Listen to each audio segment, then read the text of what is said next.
महाराष्ट्र में लगातार घट रही मराठी मीडियम के विद्यालयों की संख्या, स्कूलों में हिंदी अनिवार्य करने पर राजनीतिक तूफान। महाराष्ट्र में कक्षा 1 से 5 तक हिंदी पढ़ाना अनिवार्य किए जाने को लेकर कई राजनीतिक दल तीखे तेवर दिखा रहे हैं। लेकिन सच्चाई यह है कि राज्य में अभिभावक भी अपने बच्चों को मराठी माध्यम से शिक्षा दिलवाने को लेकर उदासीन हैं और पूरे राज्य में मराठी माध्यम के विद्यालयों की संख्या लगातार घटती जा रही है। 3 दिन पहले ही राज्य सरकार ने कक्षा 1 से 5 तक के विद्यार्थियों को हिंदी पढ़ाना अनिवार्य किया, तो महाराष्ट्र नवनिर्माण सेना, मनसे और कांग्रेस ने सरकार को गंभीर परिणाम भुगतने की चेतावनी दे डाली है। मनसे और शिवसेना जैसे दल अपने स्थापना काल से ही शिक्षा और नौकरियों में मराठी भाषियों को प्राथमिकता देने के आग्रही रहे हैं।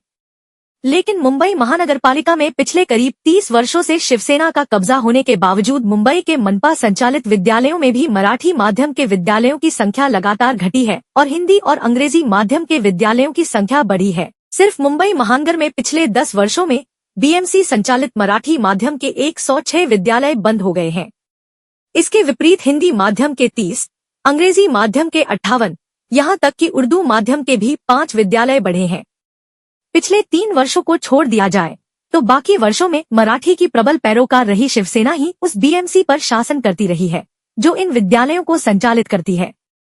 इसी प्रकार त्रिभाषा फार्मूला के तहत फडणवीस सरकार द्वारा कक्षा 5 तक हिंदी पढ़ना अनिवार्य किए जाने का विरोध कर रही कांग्रेस भी पिछले 25 वर्षों में ज्यादातर समय महाराष्ट्र की सत्ता में रही है। 1999 से 2014 तक तो कांग्रेस का ही मुख्यमंत्री रहा है और 2019 से 2021 तक वह शिवसेना और राकांपा के साथ सत्ता में रही है।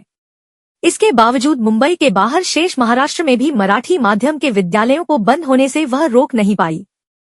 हिंदी को लेकर मनसे की छात्र शाखा ने किया प्रदर्शन। पीटीआई के अनुसार महाराष्ट्र नवनिर्माण सेना की छात्र शाखा के कार्यकर्ताओं ने नवी मुंबई में राज्य सरकार के फैसले के खिलाफ विरोध प्रदर्शन किया।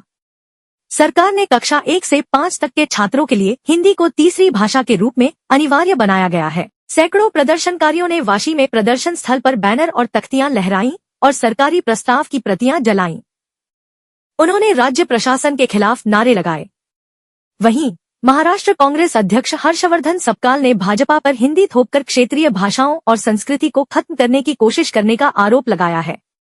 अजीत पवार ने स्कूलों में हिंदी के विरोध की निंदा की। उप मुख्यमंत्री अजीत पवार ने राज्य में हिंदी को अनिवार्य तीसरी भाषा बनाने के कदम का विरोध करने वाले राजनीतिक दलों की आलोचना की है। उन्होंने कहा कि इस फैसले का विरोध करने वाले लोग वास्तविक मुद्दों की कमी के कारण अनावश्यक विवाद खड़ा कर रहे हैं। पिंपरी चिंचवाड़ में उन्होंने कहा कि मराठी हमारी मातृभाषा है और राज्य में हमेशा इसे पहली प्राथमिकता दी जाएगी।